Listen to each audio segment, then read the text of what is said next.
I am back with another story this time. We traveled to a quiet neighborhood in Frederick, Colorado, where the truth about a smiling family man shocked the entire world. He looked ordinary. He looked like a loving husband. He looked like a caring father. But behind that perfect mask lived a monsterthus is the disturbing true story of Chris Watts, a man who murdered his pregnant wife and 2 young daughters in cold blood, all to chase an affair and a fantasy life that he believed was worth more than his own family. Chris Watts and Shanann Ruchek met in 2010. Shanann was confident, full of energy, always smiling, and open about her life. She had health struggles, including lupus, but she never gave up. She had a strong personality, and she believed she had finally found someone calm, stable, and kind when she met Chris. They married in 2012, bought a large home in Colorado, and started building a family. They had 2 daughters, Bella and Celeste. Chris worked as an operator at an oil company, and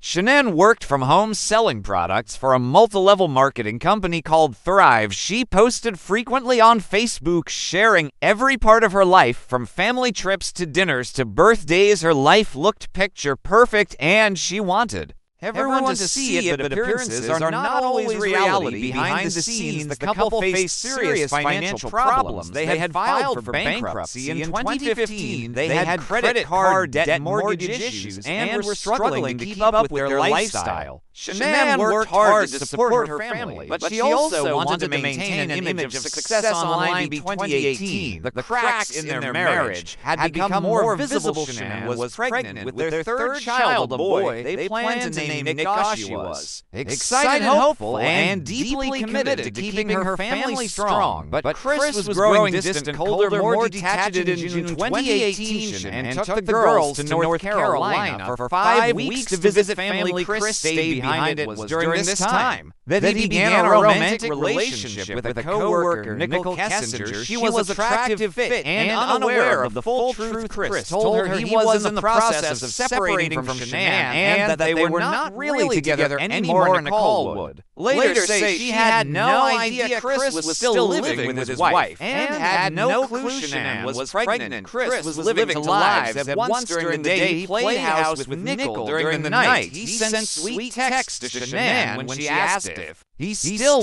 loved her. He said yes while planning her murder in secret. When Shanann returned in August, everything had changed. She noticed Chris was different emotionally and physically distant. She sent texts to friends saying she was scared her marriage was falling apart. She cried, told her friends he was no longer the same man. On the night of August 12th, Shanann returned home from a business trip. Her friend dropped her off around 2 a.m. It was the last time anyone other than Chris saw her. A little later that day, Chris told police that Shanann had taken the girls and vanished. But within hours, her friends were suspicious. They contacted police and asked for a welfare check because they could not reach her phone, wallet, and car were still at the house. The children's car seats had not moved. Nothing made sense. Chris pretended to be worried. He gave a local TV interview begging for their return. He looked nervous, hollow, disconnected during the interview. He avoided eye contact and spoke in a soft, almost robotic voice. Meanwhile, police started investigating. They found no signs of forced entry, no struggle, and no reason for Shanann to just disappear. Chris gave inconsistent answers. He said he and Shanann had an emotional conversation, but denied any violence. His neighbor even told officers that Chris was acting weird and not like himself. Eventually, Chris was brought in for a polygraph test. He failed within hours. The pressure cracked him. He admitted that he had killed Shanann, but claimed it was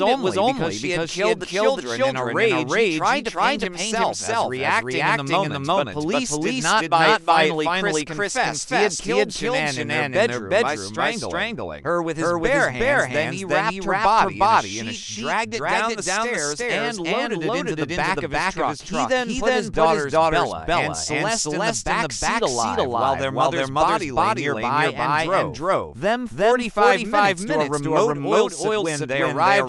Chris buried Shanann in a shallow grave, then turned to his daughters. He smothered Celeste first, then Bella, who reportedly pleaded for her life, saying, "Daddy, no," with her last breath. He forced their small bodies into oil tanks, hiding them forever. And the place he worked horror of this was not just the murder. It was how methodical and emotionless Chris had become. He showed no remorse, no hesitation. He wanted to erase his family so he could be with Nickel and live a new life without responsibility. Was outraged. Parents were heartbroken, unable to understand how a man they had welcomed into their home could destroy everything in one night. November 2018, Chris pled guilty to all charges, including first-degree murder and lawful termination of a pregnancy, and 3 counts of tampering with a deceased human body.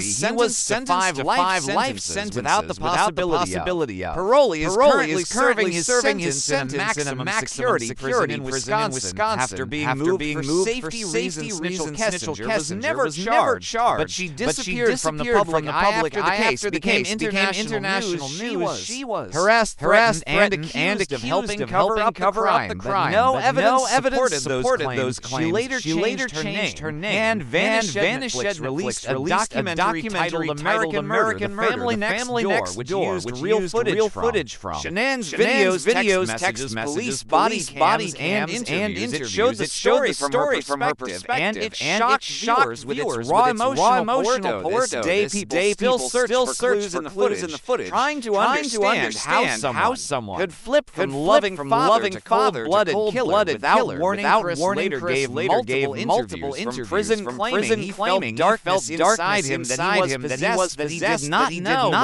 why he did it. Those who knew him say he was always quiet, controlled, and non-confrontational until he chose the ultimate form of control, wanted a fresh start without the hassle of divorce, without the responsibility of children, without conflict in his new relationship. So he killed them all and expected to walk away. The most haunting part of this is that there were so few outward signs. Chris did not have a violent past. He did not drink, drugs. He went to work, came home, smiled, and coached his daughter.